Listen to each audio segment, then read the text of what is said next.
Welcome back. This is our 5th session together, and we've made great progress on our journey. You've been doing your daily journaling, working through your value guide, and concentrating on your crossroads commitment, all through the perspective of your greatest talent. You're getting to know and appreciate each other as unique individuals, with the powerful ways in which you think, feel, and behave, especially when your role matches your greatest talents.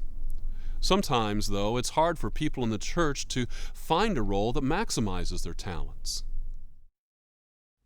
Bonnie was fairly new to her church and wanted to get involved right away. And so one Sunday she answered a plea from the Christian education director to be a youth sponsor.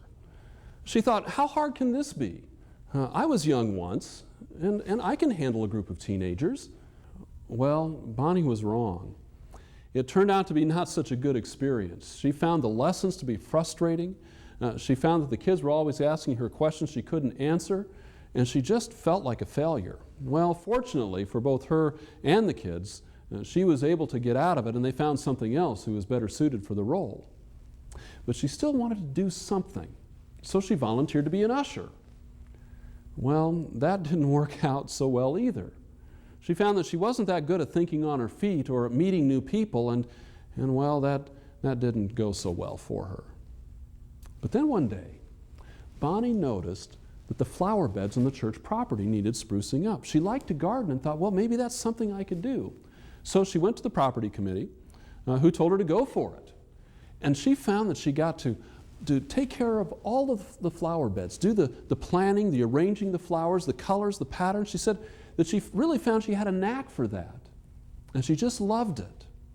Bonnie found her place, a place in her church where she could use her greatest talents, and she couldn't be happier.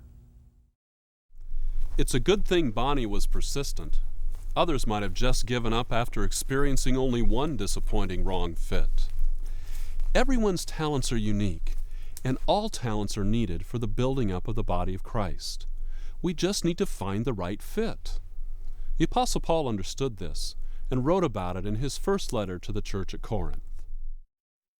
Listen to what the Apostle Paul writes in his first letter to the church at Corinth. In the 12th chapter, he writes this: Now there are varieties of gifts, but the same Spirit, and there are varieties of service, but the same Lord.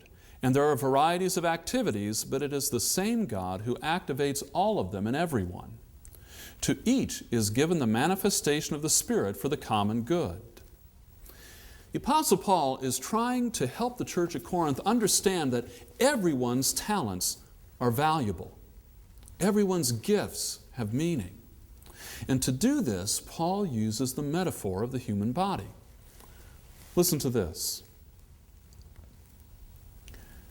Indeed, the body does not consist of one member, but of many. If the foot would say, because I am not a hand, I do not belong to the body, that would not make it any less a part of the body.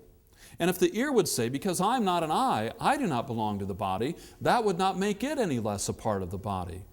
If the whole body were an eye, where would the hearing be? If the whole body were hearing, where would the sense of smell be? But as it is, God arranged the members in the body, each one of them as He chose. If all were a single member, where would the body be? As it is, there are many members, yet one body. Now, Paul goes even further, saying that each of the parts of the bodies need each other for the proper functioning of the entire body. Listen to this. The eye cannot say to the hand, I have no need of you, nor again the head to the feet, I have no need of you. On the contrary, the members of the body that seem to be weaker are indispensable. And those members of the body that we think less honorable, we clothe with greater honor. And our less respectable members are treated with greater respect, whereas our more respectable members are treated, don't need this. But God has so arranged the body, giving the greater honor to the inferior member, that there may be no dissensions within the body, but the members may have the same care for one another. If one member suffers, all suffer together with it. If one member is honored, all rejoice together with it. Not everyone has the same talents or strengths or gifts, but everyone's talents are valuable. And what's more, when we combine our talents and strengths and gifts together, we can accomplish so much more for God, for Christ, for the church than we could on our own. Paul's simple yet elegant illustration demonstrates this to perfection. We all have our greatest talents, but we also have our areas of lesser talent. Each week, as you've completed your value guide, you've written about how you've maximized your greatest talents for growth and service. But as you know, the V in value stands for vulnerability. By naming our vulnerabilities, we come to a greater understanding of our lesser talents, those areas in our life where God may be saying, find a partner, or maybe use a support system. Let's take a look at how support systems and partnerships can help us find the right fit. We all use support systems every day, without even thinking about it. Eyeglasses are a great example. Many people wear glasses or contacts to support their eyesight. And most pastors use another type of support system every Sunday when they preach.